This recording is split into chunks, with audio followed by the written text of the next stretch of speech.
Today we're going to talk about how Mix 30 fits in a growing ration and then moving on into a finishing ration. There's really three parts that I'd like to talk about today. I'd like to start by understanding the Mix 30 typical analysis sheet.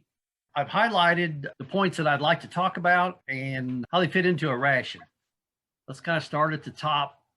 If you see, there's two columns. There's an as-is column and there's a 100% dry matter column. Basically, Mix 30 is 43.1% dry matter. So that means that if in that semi-load of Mix 30, there's 43.1% of that semi-tanker load that is dry matter. So if you took a sample out of that truck and you put it in an oven and you let it cook and you let all the moisture evaporate off, you would end up with 43.1 left in the form of crude protein, crude fat, starches, sugars, ash, minerals, etc. The reason that we look at it on an as-is basis, and then we have a set of numbers for a dry matter basis, is that a ruminant animal eats to meet its dry matter intake needs. So a ration is balanced on a dry matter basis. So all the feeds that you put into a ration, they're put in on an as-is basis on a set of specs. So for example, if you look at the crude protein, if you were entering Mix 30 into a ration balancing program, you put in that's 43.1% dry matter, put in on as-is basis 16.53% crude protein.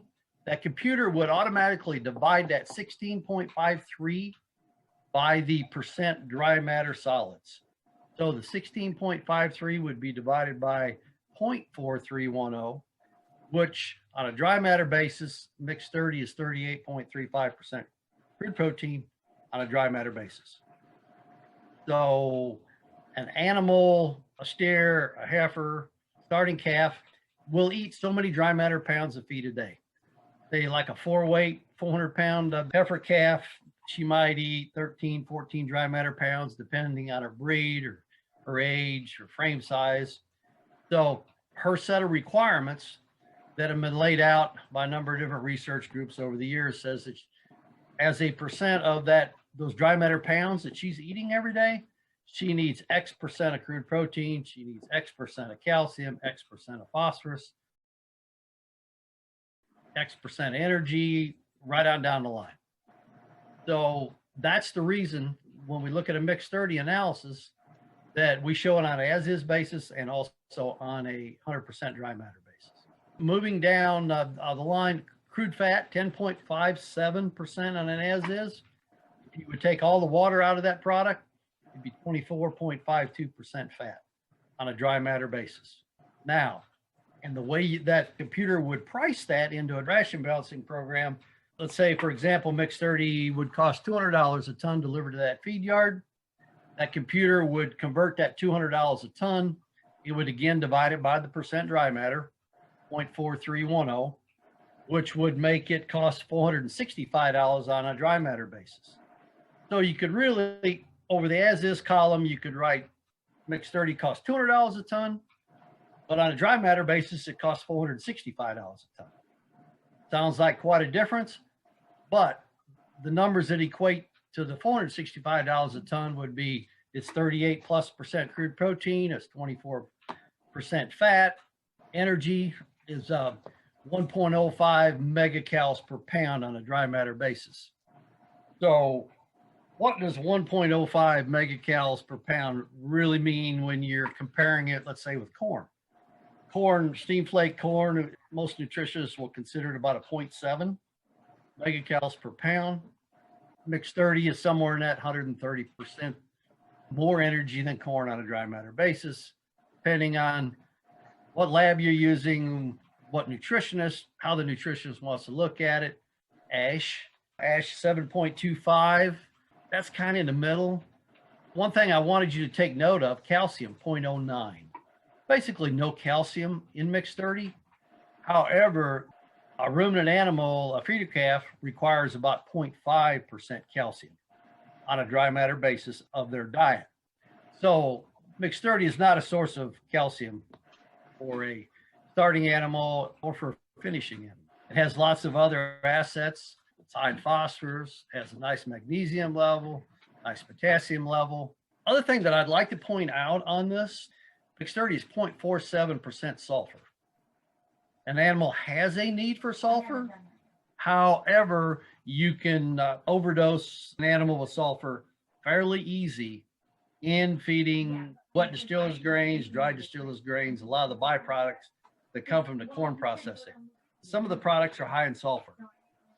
So if you would feed an animal, most nutritionists will say if the dry matter diet of the animal exceeds 0.3, that's an excessive amount of sulfur. Now that's in a complete ration. We're not talking about just in one product that you're feeding 1, 2, 3 pounds of.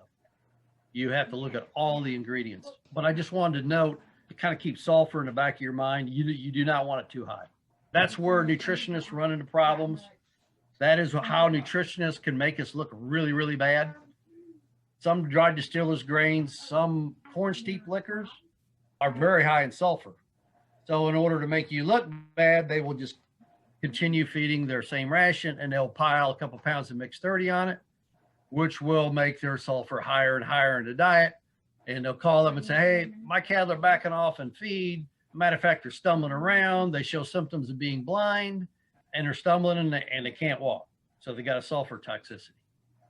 A lot of times they won't tell you that, and the customer will call up and say, hey, your mixed 30 is bad stuff, made my cattle go blind, made them stumble. I'm not feeding it anymore. I've ran into a lot of that, not so much in the sulfur area, but in the fat area, putting it in dairy rations. So you have to kind of look over the shoulder of a nutritionist, and depending if he's really, really on your team, if he's sharp, he can either be an asset or he can make you look really dumb really fast. So you have to kind of defend your own position when you're looking at these rations. And you kind of look at them and you can pick out the spots that potentially are problems, and you can kind of tell the guy that's kind of on your team or a guy that's trying to make you look bad. Let's go up over to the right side under the fatty acid profile of mixed 30. If you'll see the FFA number, FFA is called free fatty acids. You see free fatty acids are 54.2% are in the form of free fatty acids. When you're walking into a feedlot nutritionist says, oh, if I'd feed something that's 54% free fatty acids, my cattle would go off feed. And if that were animal fat, that would be absolutely true. Animal fat, free fatty acids should run 5 to 10% free fatty acids.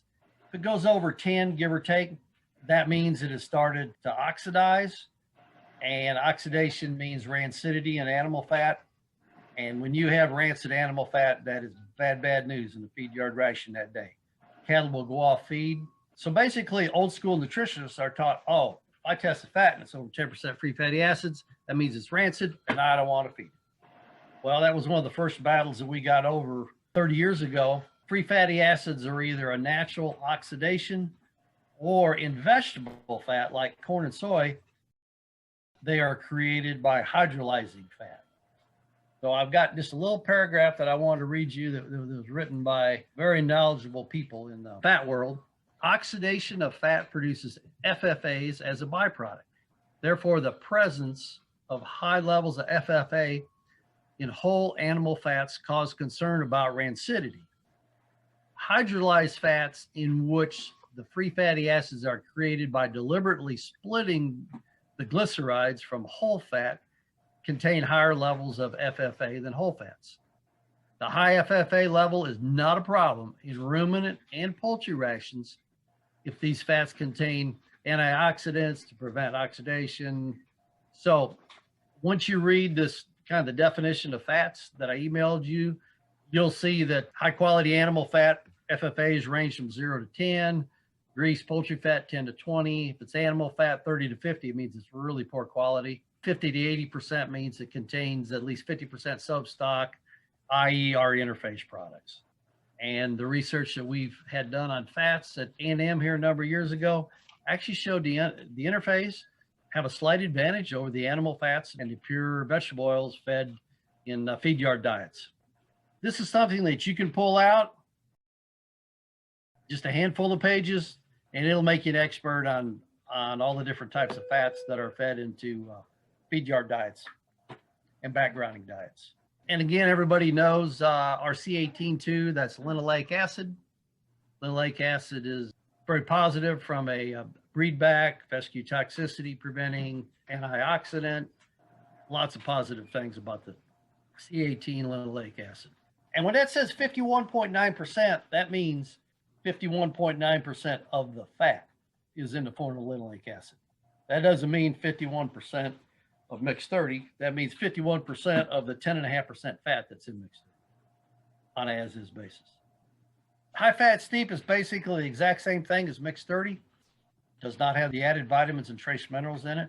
Kind of allows us a product that we can sell into the feed yards when we can't get that higher price, and we got to really compete with other commodities in the area. Hence, that's kind of how we have a high fat steep. The high fat blend I want to talk a minute about. That's a product that we make it at Holcomb, Kansas. We make it at Hereford, Texas, at Holly, actually. It basically has twice the amount of fat that mixed 30 does. It's designed to be kind of a fat source to fit from a commodity standpoint, mainly in the feed yard rations. However, we have found another really nice use for it, and that's in the baby calf diets. The problem with the mixed 30 ingredients, you can't like say, hey, I'm going to sell 3,000 tons this month. So you just can't call the Walmart up and say, hey, oh, I want to order 3,000 tons of raw ingredients. You got to kind of be buying ahead, and you have to take them as they produce them. Hence, that's the storage. So the high fat blend program kind of emerged out of a necessity. Jim was doing a way too good job of buying, buy. Woke up one day and we had $7 million worth of raw ingredients at Holly Sugar at about 40,000 tons. And I'm scrambling. It took me a year or two to figure out really how to sell it, and the positive and the negatives. So it's kind of a battery of raw ingredients as we sell. Obviously, the margin is not on the high fat blend, but it is a way for us to make a small amount of money, capture that supply, so that when Zach or Mike, when they go out and they sell 30,000, 40,000 tons of mixed 30, we don't run out of mixed 30. We can pull the fat supplies that we're already moving in this market, and we can gradually siphon it over to continue to increase our volume of mixed 30 sales. So we'll always try to have a couple birds in the hand. You know, we've had times that we ran very low on our high fat blend here a year or two ago and absolutely killed me. But in the last year and a half, that's done a 360-degree turn with the way all the raw ingredient processors are producing soy oil and pure corn oil and the biodiesel business. All those things, as they get up and running, seem to produce a fair amount of byproducts. If you look down at high fat blend, drier than mixed 30, 50% dry matter. NEG, it has more energy, 1.1, and that could be considered to be higher than that. So just for very simple calculations, let's say animal fat in a panhandle costs 30 cents a pound, which I think it's more than that today. That's $600 a ton, okay? So if you take $600 a ton times high fat blends, 21% fat, that means the high fat blend is worth 21% of that $600. So high fat blend should sell for $126 a ton just on a commodity if you were just looking at the fat. However, after people have used this fat source in the form of interface in the feed yards, they would probably never admit this, but they would prefer feeding this over animal fat. All natural yards, they have to feed a vegetable fat. So hence, high fat blend in the Hereford Holly area, I'm selling in that $125 range. FOB the plant, you get freight on it. It costs that feed yard $135 to $140 a ton delivered. So you say, well, why do they do that? Well, we forward contract 3 months out in advance, guaranteed supply, lots of little positive things. There is some protein in it, 7.37%, potassium 1.42, of which all those things, if they're not coming into feeds you're feeding, you have to go out and commercially buy them. So there's a number of assets that are in the mixed 30 and the high fat blend that make it really conducive to using it in a feed yard ration. They will put it in a diet in that 5% range, probably 3 to 7% of the diet on an as-is basis. I want to look at other ingredients that would be in your backgrounding ration why you might feed them. One thing I wanted to point out, look at the top right, EE, that's what they call ether extract. That's another way of saying fat. That's a lab test for fat. They do a percentage of ether extract. I'm not sure of the lab protocol to do it, but that's what they call is ether. When you see an ether extract percent, that's the percent fat. So I pulled this alfalfa hay mid bloom up. I highlighted it. Some of the things that you might want to just kind of think about, put it in the back of your mind. One of them is NEG. Now, all the numbers in this page on all these composition tables, they're all on a dry matter basis. So we need to compare, like the net energy for gain of 0.26, that would compare to mix 30 of a net energy for gain of 1 on a dry matter basis. So it's got about 26%, in theory, if you would test it, of the energy of mix 30. However, 17% crude protein on an as-is basis, that's all natural. Moving across, fat 2.3, dry matter basis, not a lot. What's important thing about alfalfa hay is very high in calcium, 1.4% calcium. So mix 30 has no calcium. A calf diet requires about a 0.5 calcium, give or take. So if you're going to sell mix 30 in a backgrounding ration and that guy wants to feed a third of his roughage is alfalfa hay, you say go for it. That means he doesn't have to go buy a commercial supplement that has calcium in it. And that's the ration that I'll show you at the end. Alfalfa hay played a big part in not having to go out in the market and buy a calcium supplement. So let's go to page 5. Let's look at wet brewer's grains. Brewer's grains on a dry matter basis, when it says 62 megacalories per hundredweight, that's the same as 0.62 calories on a dry matter basis. So one's per hundredweight, the other's per pound. So all these charts and all these nutritionists, they do their best to confuse you, all right? You know, are you talking per hundredweight? Are you talking as is, talking dry matter, talking da-di-da-di-da? But the 6.2 is the same as a 0.62. So again, mixed 30 is 1, so it'll have 40% more energy than brewer's grains on a dry matter basis.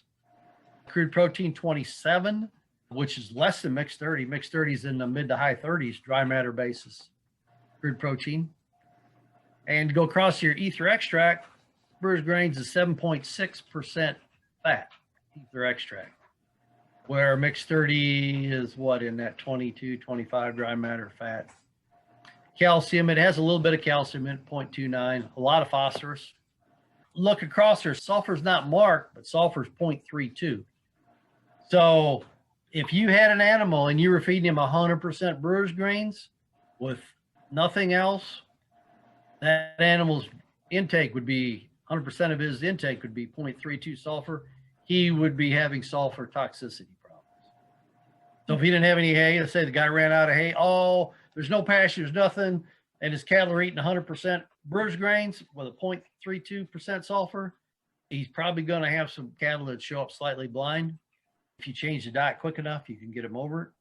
I actually had that happen to me back in the early 80s when we started feeding these and byproducts about 1982. I had cattle kind of stumbling, walking into the water tanks, and I go, man, what is the deal? And I called Dr. Larry Berger over at the U of I. He was the head nutritionist or professor over there. He came over, walked to the barn, and took one smell. He said, you got sulfur toxicity problems. I said, what's that? So it was something that really hadn't been brought to the forefront until everybody started feeding the corn and the soy byproducts.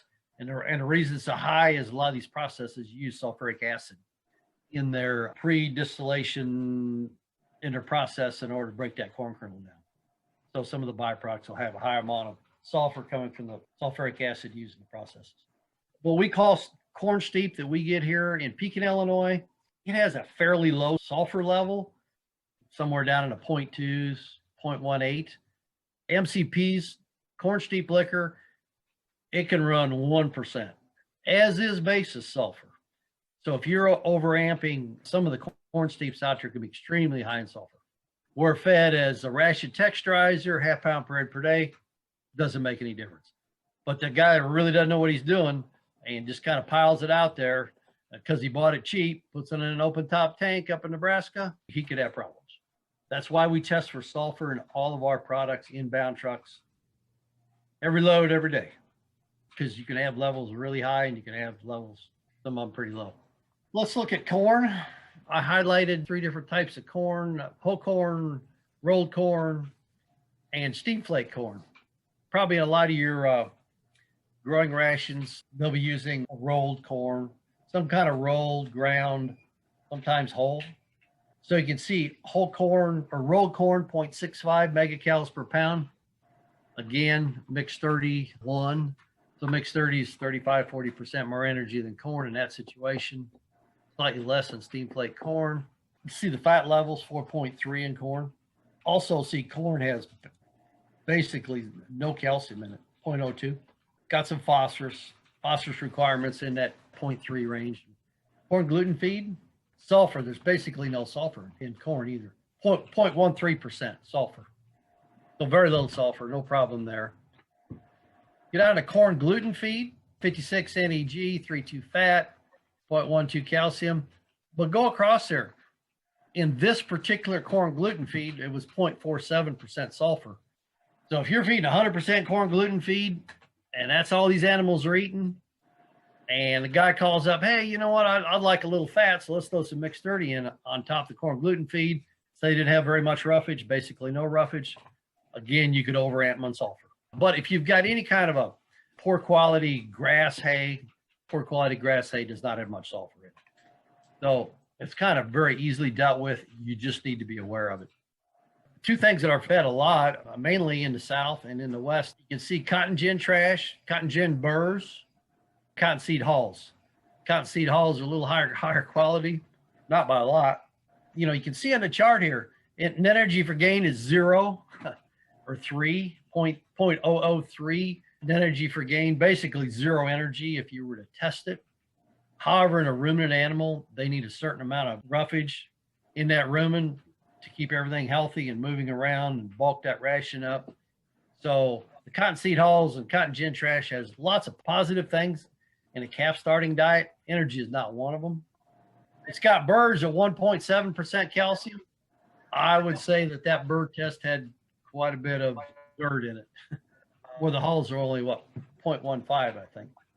The reason I'm talking about all these different things is we're going to take a little bit of each one of these things and put it together in a diet that is kind of balanced for what animals' needs are. Another popular one is distillers grains, corn distillers grains with solubles. Solubles part is the liquid CCDS that a lot of plants are separated out. We do buy the solubles, it's called CCDS. We put into our mixed 30 product. NEG 0.75 megacalories per pound. Again, mixed 30 is 1, so it's slightly less energy. Crude protein 28. Again, on a dry matter basis, a little lower than mixed 30. But the crude protein is all natural protein there, where the mixed 30 has some protein, comes from ammonium chloride.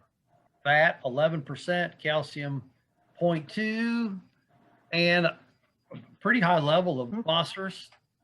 Moving on over, you can see sulfur 0.5%. And again, that animal really can't stand much more than 0.3, 0.32% sulfur on a dry matter basis.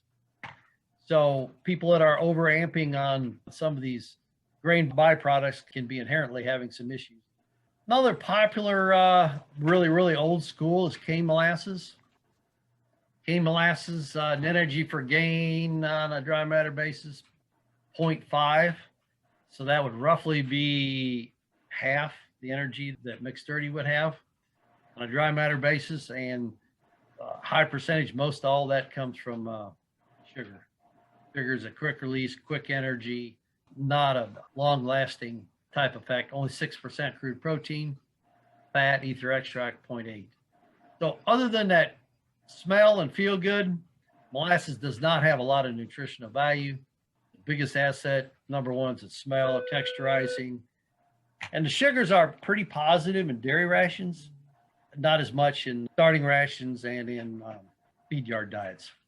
Okay, so now that we know what mixed 30 has in it, now we know what all the competing feed ingredients, what does that mama cow need? So let's go to page 15 on the PDF.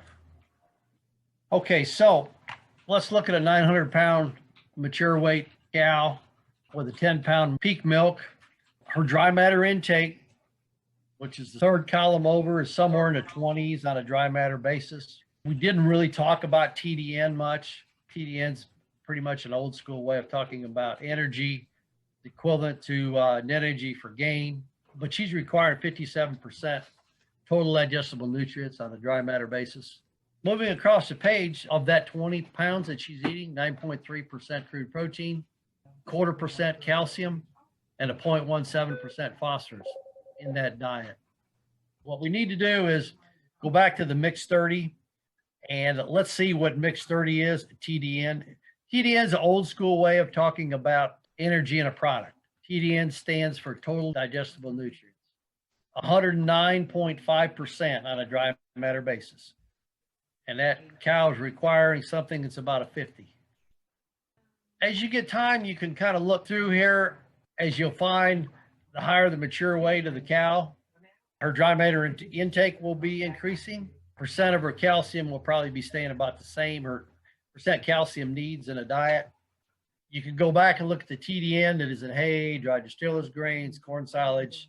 If a guy tells you what he's feeding, you can take that TDN number times the hay times mixed 30 times the pounds and come up with what percent TDN's in that diet. As we go forward, people who have diets, get them to send them to you with the pricing, all the analysis they know, and then we can all look at them and say, ooh, here's a spot for improvement. Here's a spot for improvement. Here's an area where maybe you ought to back off due to your potential sulfur problems. Let's go to page 11. Okay, so here we got a TDN, and they do talk about net energy for gain in a growing calf ration. The first one is a 400-pound calf. You want her to gain 2 pounds per head per day. Probably going to eat in that 10.7, probably 11 dry matter pounds per head per day. She needs a diet that's a TDN value of about 69%, which 69% equates to a ration to be about 0.44 megacalories per pound energy for gain. Remember, mixed 30 is a 1, so you need a little bit of mixed 30. Corn is net energy for gain 0.65, so you're needing some roughages to lower the energy in that diet. If you try to do it just mixed 30 and corn, you would overamp that calf and get acidosis and get the squirts, and you'd have all kinds of problems. This little calf is requiring 14% crude protein. Calcium on a dry matter basis for that growing calf, 0.62% of her dry matter intake needs to be in the form of calcium. Phosphorus, 0.29. Now, as she gets a little bigger, go down to a 500-pound calf, 0.44 NEG. Her crude protein needs go down. You can see her intake went up a couple pounds. As she's grown, as she's 100 pounds bigger, she's going to be eating more dry matter feed. So on a percentage basis, some of these things will be slightly decreasing, such as her needs for calcium, her needs for phosphorus, and crude protein when you look at it on a percent of the dry matter intake. Again, all rations are balanced on a percent of the dry matter intake. These are the requirements to get an animal to gain 2 pounds. If you try and get one to gain 3 pounds, most cattle are not medium framed, are not capable. So if you try and grow them too fast, they'll be putting on a fat cover, tailhead fat, too light, too early in their life. Let's go to page 27. So this is a Daylex computer program.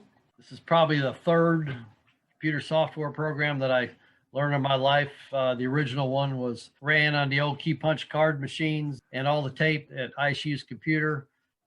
Kind of the second generation was more for your early days of your computer.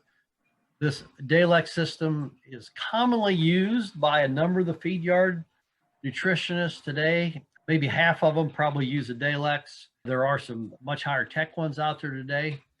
They used to sell the program. They no longer sell it. You have to pay a monthly fee.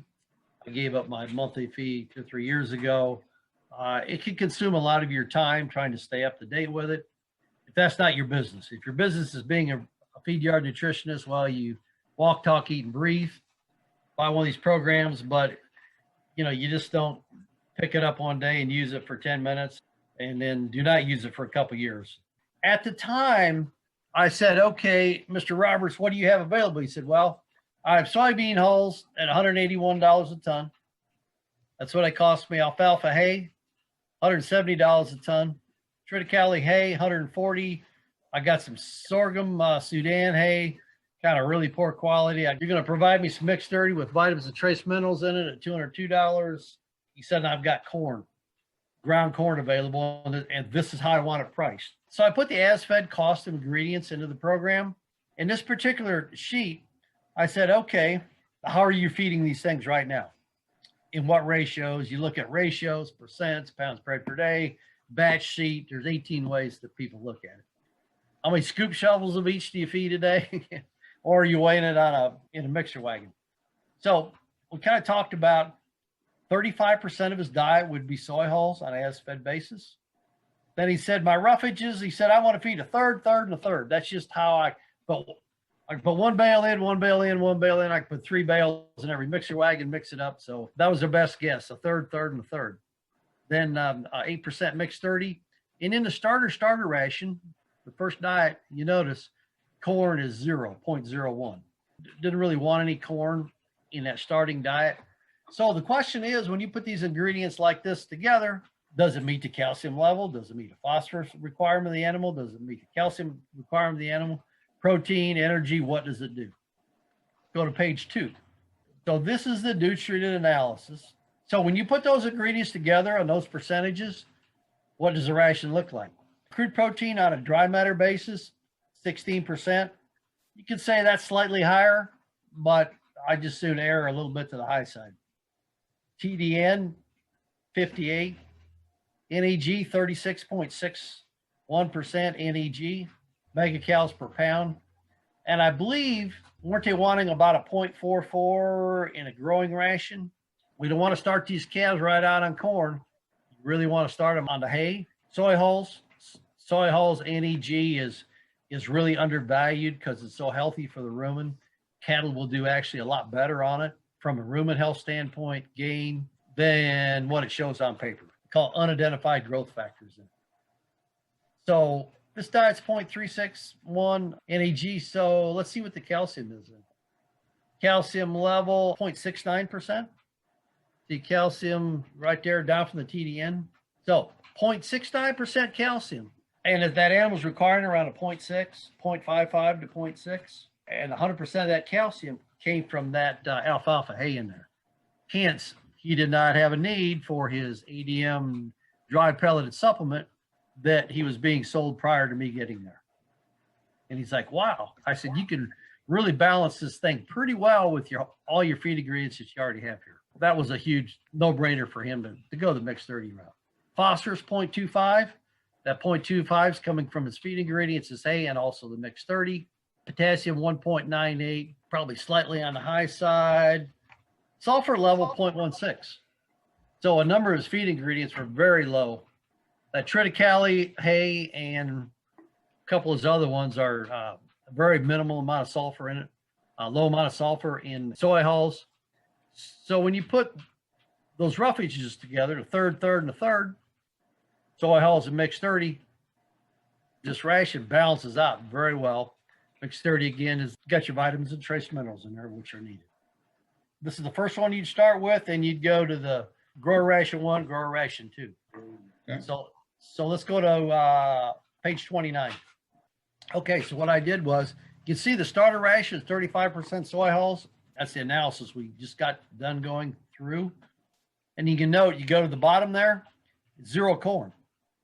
So we start them out on that high roughage. Then we go up, step up ration number 2. We start lowering the soy hulls, come in with 10% corn. Then we go to step up ration number 2. We lower the soy hulls down to 15%. We raise that corn up to 20%. So what we're doing is we're slowly introducing starch into that growing animal's rumen. The bugs in the rumen can slowly switch over from fiber digesting bugs to starch digesting bugs. You know, that starter diet, some guys may do that a week. Some guys may do that 3 or 4 weeks. That step up ration, again, 2 to 3 weeks. And then the rest of the period on that. You really want to try and get to that high ration as soon as you can from a gain standpoint. A healthy animal is number 1. no digestive upsets. You want to see their intake steadily gain, gain, and gain. And again, as you can see, cost per ton, fairly similar on an as-is basis. Dry matters kind of fluctuate a little bit. This is a very dry ration. In this part of the world, are feeding wet byproducts, so you'd have a ration that's a lot higher than, say, 13%. Under that nutrient cost, that's just something that different people look at. Dollars per megacalorie energy. It really doesn't matter here. So let's look at the nutrient analysis of these three different rations. One with no corn, middle ration with a little corn in it, and then your step-up ration number 2. So we're gradually slightly decreasing the protein in the diet, which these animals are really needing. Probably 14.5, 15 is probably adequate. Energy for gain. Your beginning ration is 36 megacals. Step-up ration number 2, we've lowered the soy hulls, raised the corn, 39. Then that grower ration, 42.95. Make a case, it could be a little more than that. Kind of the book that says maybe a 0.44. That book, I think, kind of underestimates the dry matter intake of these calves.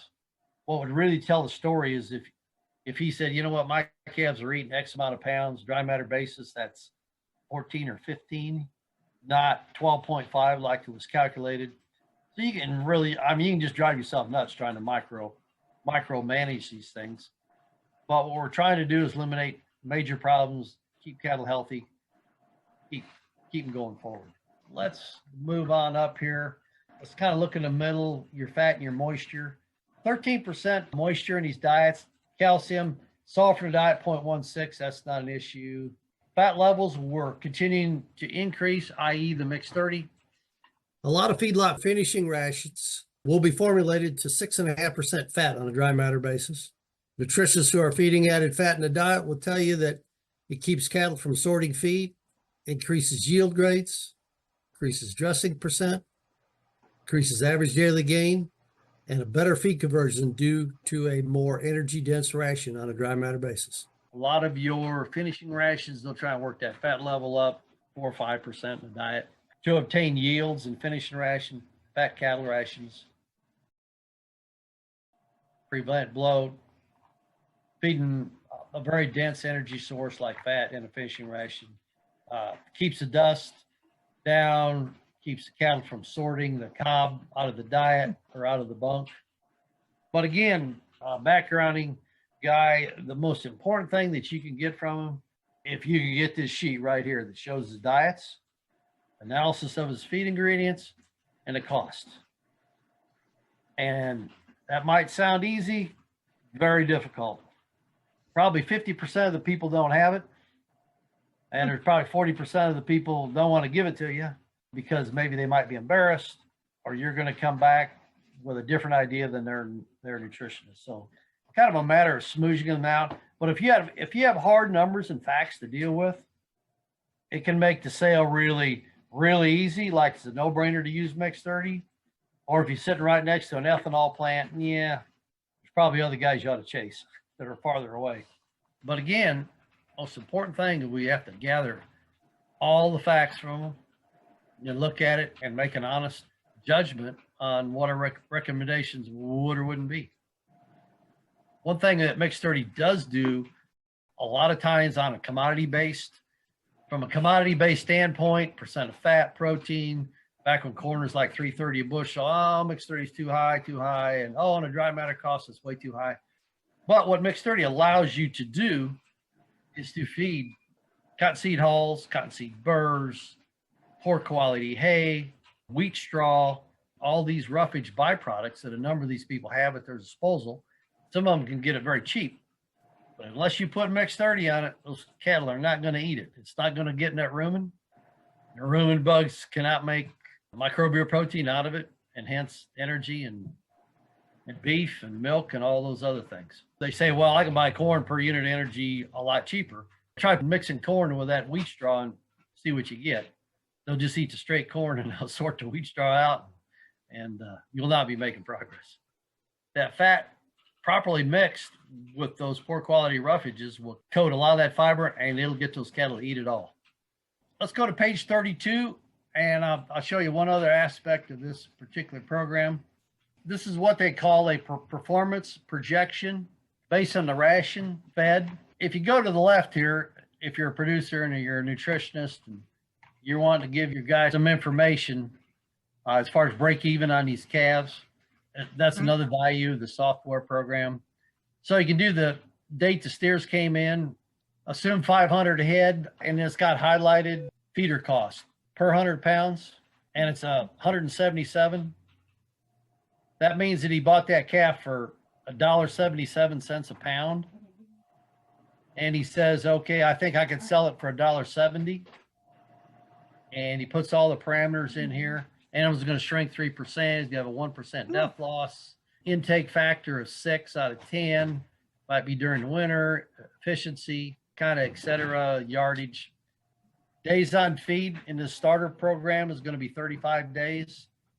Animal's going to come in at 410 pounds, going to finish at 480 pounds. On this ration, he's going to gain slightly over 2 pounds. Bred per day, 2.0074. Feed per pound of gain. This is a big thing that they look at in feed yards. And really what you need to look at it is on a dry matter basis. So at 2 pounds a day, it's going to take 6.61 pounds of feed on a dry matter basis to make a pound of gain. It looks at their intake. As fed, they're going to eat 15.65. Dry matter intake is going to be 13.27. In order to break even, they could pay up to $1.81 for these cattle if they were going to sell them at $1.70. Or if they bought them at $1.77, they could sell them at $1.66 to break even.